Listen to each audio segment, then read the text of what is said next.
Mr. Peter Grant. Thank you very much, Mr. Speaker. It's always a daunting prospect to follow the right honourable member for Rushcliffe, although I'm grateful to him on this occasion for warming up the audience a wee bit for me. I don't often go along with the tradition, Mr. Speaker, of spending the first part of a speech being enormously grateful for being given the chance to speak in this place, because after all, speaking here on behalf of our constituents is the absolute right of all members. But today I think it's appropriate for me to acknowledge that I am one of the privileged few, because I'm going to get to speak sometime today, and who knows, maybe even tomorrow. Whereas the vast majority of elected members in this place will not have a chance to speak at all. If we all got an equal say over the next couple of days, every MP would speak for about 10 seconds, and no, I'm not going to call time on myself just yet. Each of the amendments, many of them vitally important for our future, each of the amendments would be debated for about 3 minutes. In reality, of course, most MPs won't get called. We will be asked to vote on amendments which have never been in front of this House and which will literally not even be mentioned by name, rank or serial number during the debate, because there won't be time. Anybody who believes that that is an example of participative democracy at its best really does need to get out of here and spend some time reconnecting with the real world, because the programme motion that the government have got through today is an absolute travesty of democracy. Over days and days and days when business collapsed, when the government were inventing things to talk about because they didn't have the political courage to bring this bill, or indeed umpteen other Brexit-related bills, before the House. The idea that we can give proper consideration to 160, 170 amendments in effectively 9 or 10 hours of debate is utterly laughable. And I do think it's an indication of how far the hard Brexiteer propagandists and sloganisers have parted company with any kind of rational logic, that they, and indeed many in the government, denounced the Lords who approved 15 amendments the government didn't like, but welcomed the fact that those self-same Lords approved 166 amendments that the government asked them to approve. 166 amendments requested by the government. 15 amendments agreed at the request of the rest of the world, and it's the rest of the world who are the villains and the enemies of democracy in this. It was inevitable but deeply disturbing to see the way the battle lines have been drawn in the front pages of some so-called newspapers, and I know there was a point of order on this exact point raised earlier on today. The Lordships are the, quote, traitors in ermine, the enemies of the people, as indeed are judges in the Supreme Court, for daring to do the job that they are there to do. I'm not a fan of the unelected House of Lords, but they are there for a purpose, and whether we agree or disagree with them in the way that they discharge their purpose, the abuse that has been heaped on them in the last few weeks is utterly uncalled for and has no place in any kind of civilised debate. I'll give way to my member at the back.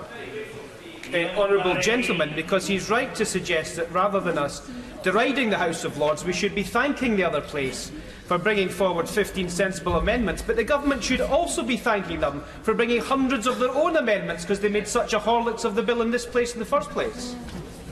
Mr. Speaker, the honourable member makes a very valid point. It seems that the definition of an enemy of the people is not based on where they take their decisions, it's based on whether the decision finds favour or disfavour with Her Majesty's government. That is not democracy, Mr. Speaker. We're heading to a dictatorship if someone's integrity or patriotism is judged by whether or not they agree with a minority of people who sit on the government front bench. As I've said, and as I'll come back to later on, I'm not a fan of the House of Lords. I don't think it's a democratic institution, but they're not the real threat to our democracy. The real threat to such democracy as we have in these islands doesn't come from people who disagree with what I say or with what the government say. They come from those who use terms such as traitor and enemy to denounce anybody simply for holding and expressing a view that differs from their own. This weekend, we will mark the second anniversary of the murder of one of our colleagues. Possibly the last words that she heard in this life were death to traitors. Surely, in the name of God, we should know that when we allow the language of hatred to become normalised, the actions of hatred will follow. Today, someone has pleaded guilty to planning to murder another of our colleagues. I say to colleagues on all sides of the House, we can disagree passionately and fervently with each other, but please get the language of violence out of the vocabulary of this debate, out of the vocabulary of all debates, not just in the few days before we remember Joe's sacrifice, but every day thereafter, so that Joe and others did not die in vain. As I mentioned, Mr Speaker, the SNP are not fans of the House of Lords, but when the House of Lords have passed amendments to take a bad bill and turn it into a slightly less bad bill, then we'll be seeking to retain those amendments. And let's be clear, even with all those amendments, this is still a bad thing. It will be damaging to all of our interests. But if we can make it as least bad as we possibly can, then we'll have achieved something. I'll happily give way. The honourable member saying that the SNP's official position is that they think we should stop Brexit outright. Yes. I'm not quite sure how to break this to the right honourable gentleman.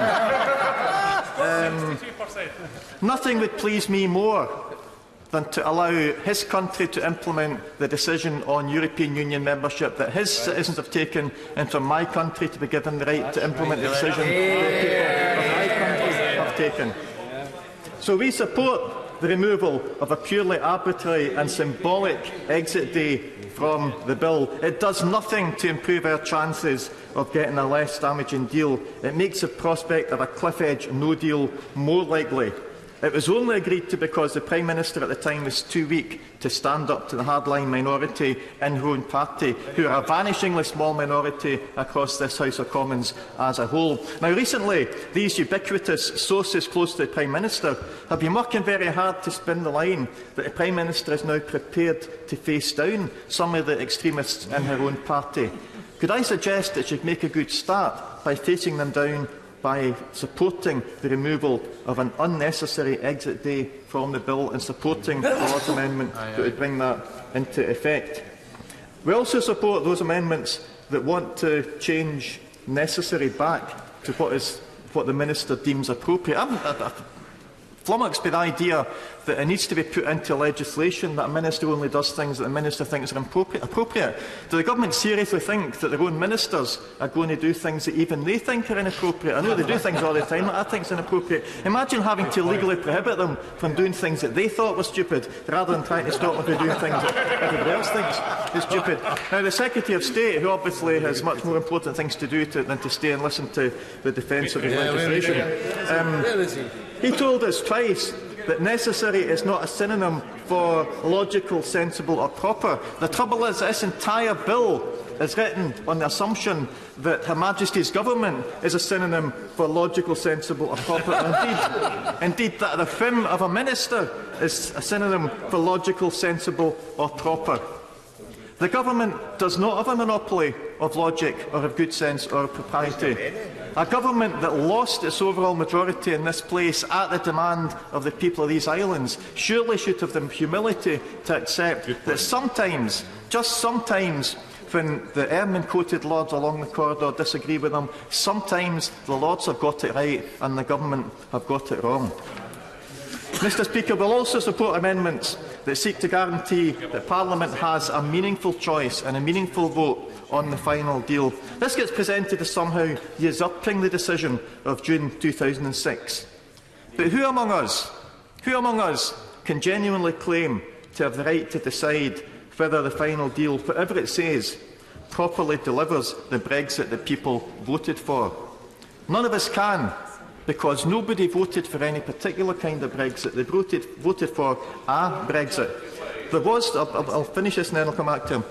There wasn't any public vote on membership of the Customs Union. Nobody voted to leave the single market. Nobody voted to leave Euratom. Nobody voted to damage the United Kingdom economy. People voted for a departure from the European Union. There has been no public vote as to the kind of Brexit we should have. And the reason that there was no referendum on the single market, the Customs Union, is because the party opposite thought it politically expedient to deny the public that choice. I thank the honourable gentleman for giving way, and he confirms that he and his party want to keep Scotland in the European Union. Can he confirm to me if he wants to keep Scotland in the common fisheries policy as well? We never have. No, we never have. Certainly not as currently constituted, of course. If we had a common fisheries policy, if there was a common fisheries policy that actually protected Scotland's fishing industry instead of being used as an excuse to sell them out as successive UK governments, it might have been a different matter altogether. There has, of course, Mr. Speaker, been a public vote on the possibility of one of the consequences of a hard Brexit, on the possibility of a hard border across the island of Ireland. I'll give very briefly to my colleague. I've been aware today in the front page of the Financial Times of a shortage of doctors. And we have the cheek of hearing the Tories in Scotland blaming the SNP for a lack of doctors when they don't give them the visas to get in. Now we have the Tories who have sold out fishing once and then twice, who told us in the transition agreement they wouldn't accept fisheries involvement, talking again as if they're saviours of fisheries. The people have sold out fishermen twice. Well, Mr. Speaker, few of us can speak with such knowledge or authority of the fishing industry as my honourable friend from the Healing and Yar. As I say, Mr. Speaker, the nearest we've had to a public vote anywhere on any of the consequences of hard Brexit was the public vote against the possibility of a hard border across the island of Ireland. The people of Northern Ireland and the people of the Republic of Ireland overwhelmingly rejected such a notion when they endorsed the Good Friday Agreement. And of course the people of Northern Ireland, the only people in the United Kingdom who would be affected by a hard border, voted to remain in the European Union. How can anyone argue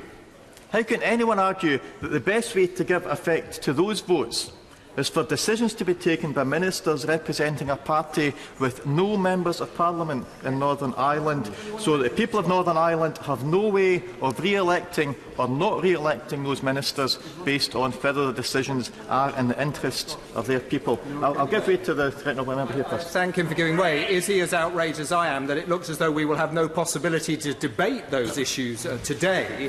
And is he also equally surprised as I am that unless the Department for Exiting the European Union has not kept its website up to date, we don't even have a minister from Dexu here listening to the debate?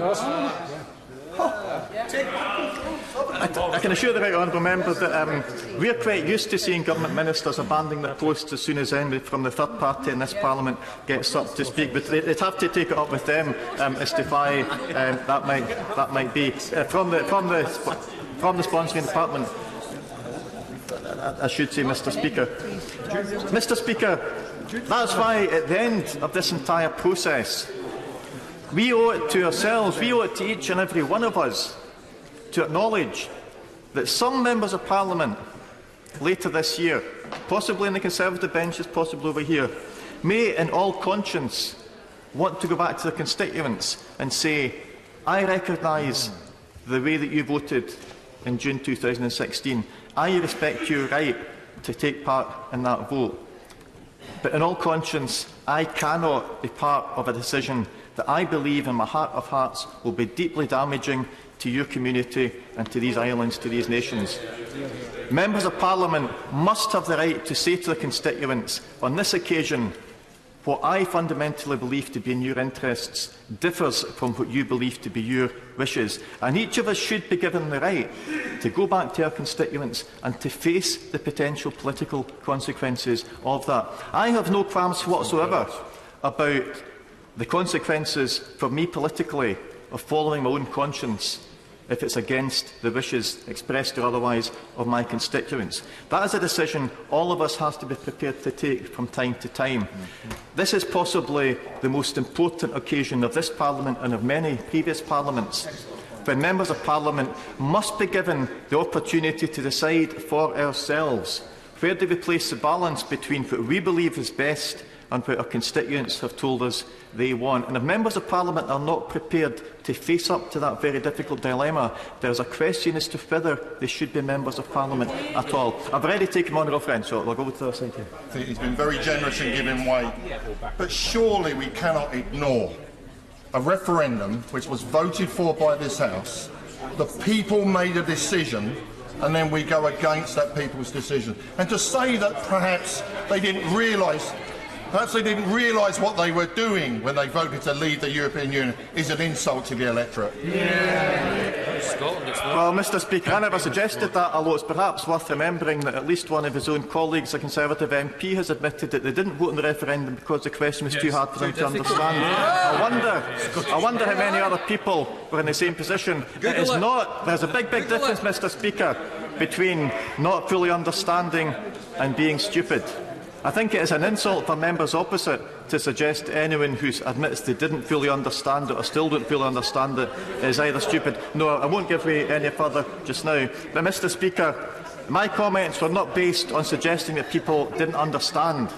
My comments are based on the fact that the ultimate responsibility that we have is to act in what we believe to be the public's best interests, not simply to follow what we think will get us re-elected next time around. And the fact that so many Brexiteers are horrified at the idea that members of Parliament should be given the chance to make that statement to their constituents suggests to me that there's an awful lot of them who think that such a statement may be needed, who think that we'll get to the end of the process and a large number of MPs will want to go back to the people and to say, I'm sorry, I supported this down this far, but I cannot support it any longer because I can see the damage that it's going to be causing. Mr Speaker, I leave that for members to think about.